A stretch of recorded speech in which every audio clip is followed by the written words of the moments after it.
Hey guys, thank you for joining me. So we are going to talk about how Bernie Sanders is winning the Iowa caucus, yet losing the Iowa caucus. So this is really, a bit confusing. And so I want to kind of walk you through exactly how this is going on and how this is one of the many ways that the DNC is clearly going to be rigging this election this season. We kind of wondered, how are they going to do it? How are they going to do it? We didn't realize it was going to be this blatant, but it is. So this is how Iowa caucuses work, and then how Bernie Sanders could actually be winning the popular vote and losing. So what we know right now is that there's 62% of the precincts in, and which, this is still too early to tell. I know Pete Buttigieg has been going around declaring his winnings. He's like, I win. And yet, it's 62%. The one way that maybe Pete Buttigieg knows is because there's quite a few sources out there saying that Pete Buttigieg has some close ties to the developer of the app where all of these various different precincts were reporting. And so he maybe has inside information as to what the results are. So that is a whole different, there's plenty of people who've been talking about that, and I don't want to get into the Pete Buttigieg aspect of it, because even though that is very bad, there's other ways that this caucus can be rigged and other ways that this is just going to go against Bernie, and that's what I want to talk about right now. So first of all, let me go ahead and show you what has happened. So the way the Iowa caucuses work is people show up at a designated time. So there's a lot of questions about whether or not people should even do caucuses, whether states should even do this, because if you're a shift worker and you work third shift or second shift, I believe, you're not going to be able to go to one of these. And you've got to be somebody who's mobile. You've got to be willing to voice your political opinions in front of your neighbors and friends. And so there's a lot of downsides to a caucus. The upside to a caucus, however, is you can't really lie about it. Everybody was in the room, they saw the results, and so when the results are posted are made public, everybody who was in that room can double check and see if the results are accurate. So there are some benefits to a caucus. But let me just go ahead and show you what has happened. I'm working with the new system here, guys, so you guys be patient with me. I'm hoping that this is working. I'm hoping you can hear me. I'm hoping you can see me, because I'm working with a new live stream system that's, so forgive me a bit. Okay, here is the first round. What you see here is Bernie Sanders in the first round when people showed up to the Iowa caucus.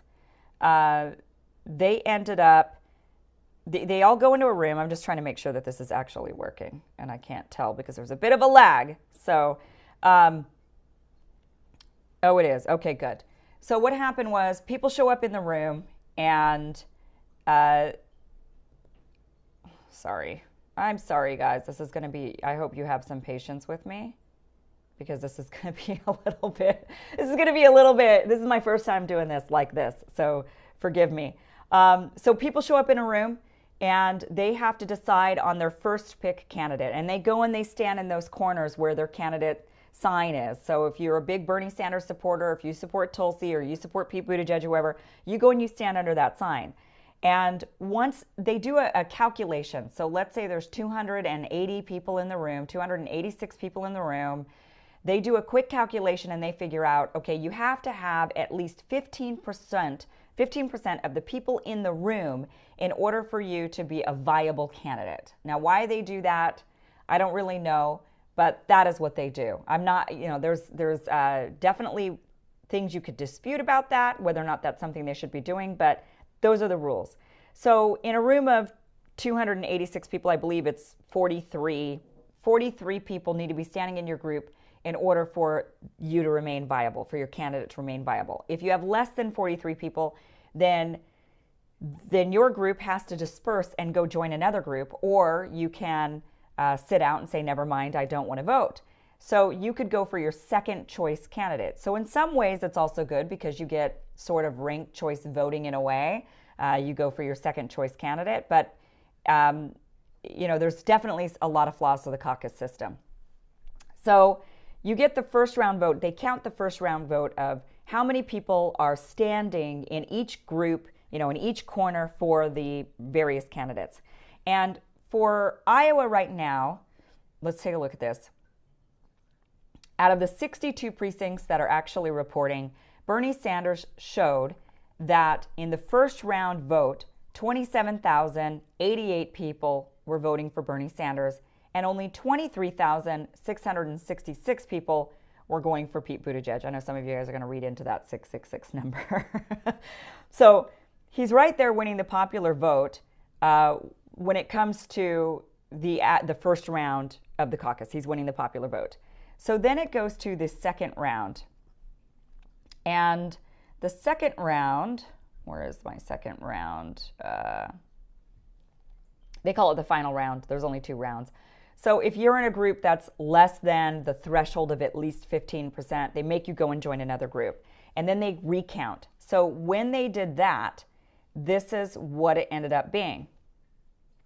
Here's Bernie Sanders, again, still in the lead, 28,220 people. Pete Buttigieg, 27,030 people. So right now, this is the final count coming out of Iowa at 62% reporting. Now remember, it's only 62% reporting, but this is the final count coming out. So Bernie Sanders is winning the popular vote. But then it gets to this crazy part where Pete Buttigieg is actually leading in the state delegates. He actually gets 26.9% of the state delegates, and Sanders gets 25.1% of the state delegates. So what happens there is everybody's saying, how is this possible that Bernie Sanders would win the first round, win the second round, and lose at the state delegate level? So I'm going to explain exactly how this works so that you understand. It is kind of similar. I know a lot of people want to say it's similar to an electoral college. Now I watched some of the mainstream news, and they were talking about how certain counties were weighted more than others, and so they got more delegates or less delegates, and it's sort of similar to the electoral college. That is actually not really true. I'm not sure how they divide up delegates throughout Iowa in the various precincts, and it very well could be a weighted system similar to the electoral college, but from everything I can tell, that's not exactly what happened here. What happened here is a math problem, and it's the way they decide on how to deal with decimals. So I want to show you this tweet. So this is from Sean Sebastian. He says here, I am the caucus secretary for Story County Precinct 1-1. I've been on hold for over an hour to report the results. We have 6 delegates.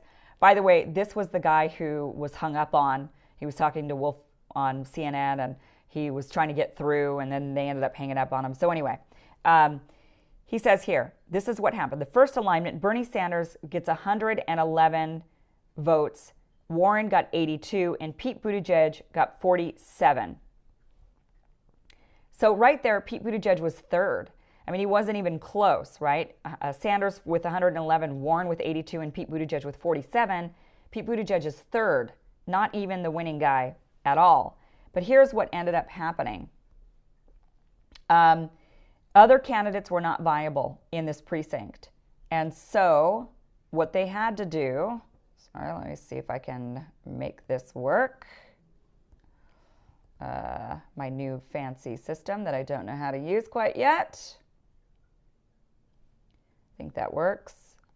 Okay, so when they had to realign because other candidates weren't viable and they had to end up moving people over to other spots, Sanders gained 5, Warren gained 14, Buttigieg gained 26.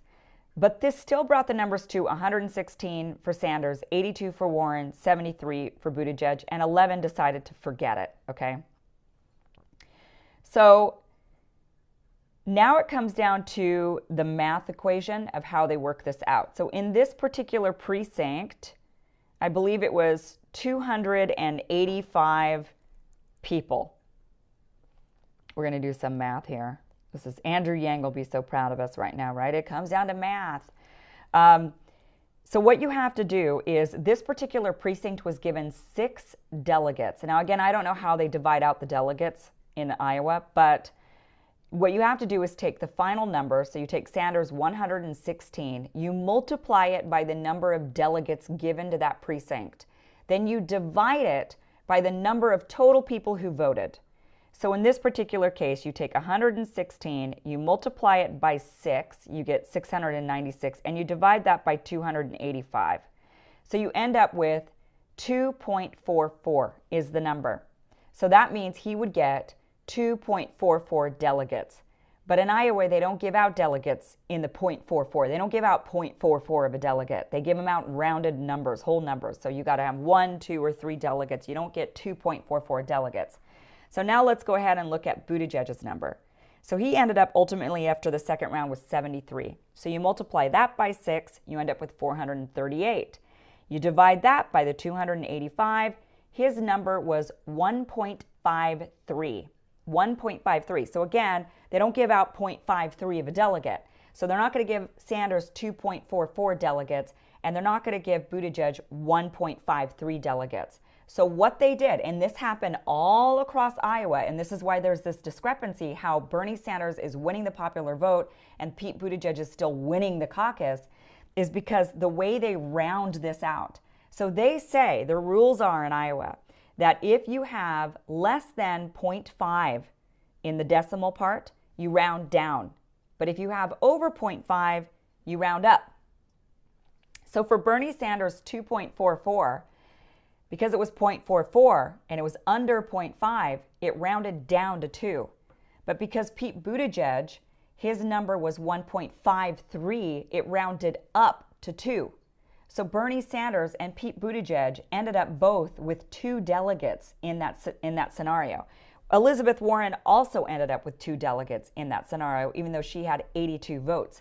So here we are in a situation, because it did the same thing. Her 82, we just do the math here. 82, you times that by 6, divide that by 285. She had 1.72. That rounded up to 2.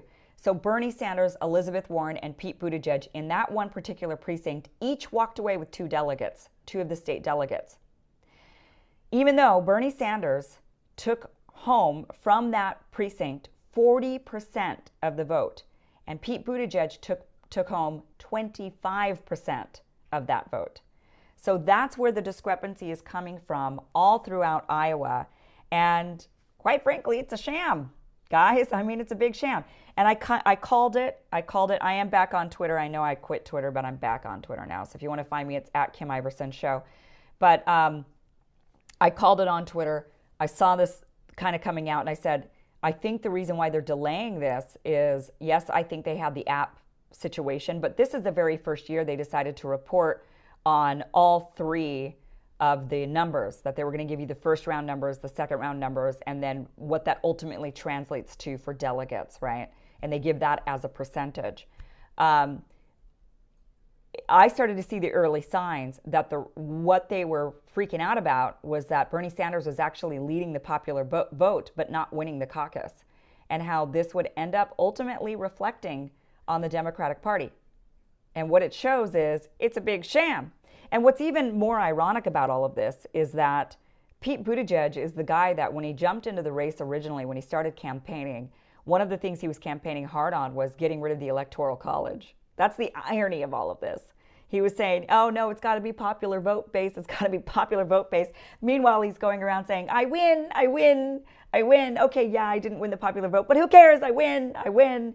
And so it's going to be really interesting to see how the Democratic Party spins this, even though, like I said, it's not necessarily an Electoral College equivalent situation, but it is a situation where the way they do the math, the way they end up divvying out the delegates is somebody could win the popular vote and lose the caucus overall. So it's going to be really interesting to see how the Democratic Party spins this after what happened with Hillary Clinton.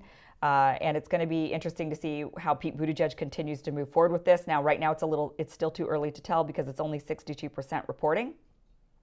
So when it's all said and done, if Pete Buttigieg ends up walking away with the entire caucus, which I still don't think he will, I'm still hopeful that Bernie Sanders is actually going to pull this one out and that Buttigieg will come in second.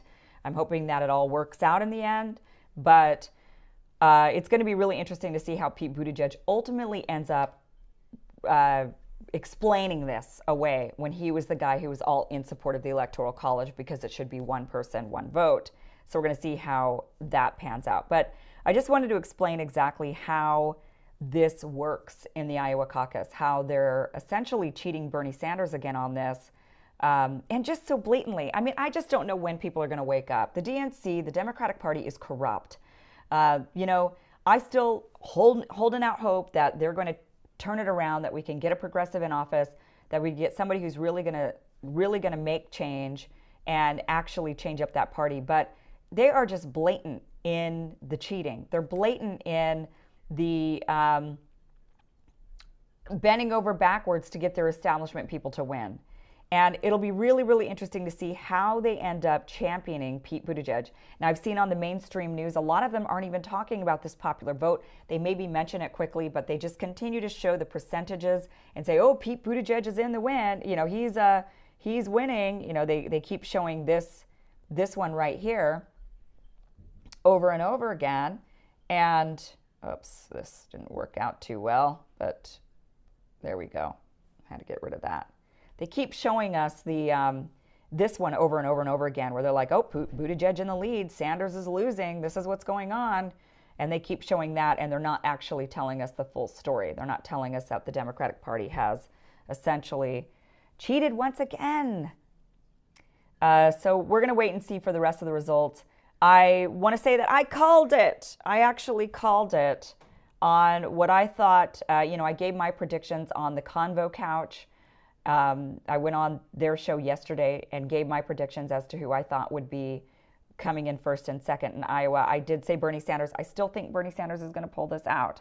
But I did say I thought Pete Buttigieg would come in second. And I've been saying for months that Pete Buttigieg is the one to watch, that he's going to be the one who ultimately, if they keep screwing Sanders over like they are, is going to be the one who walks away with the nomination.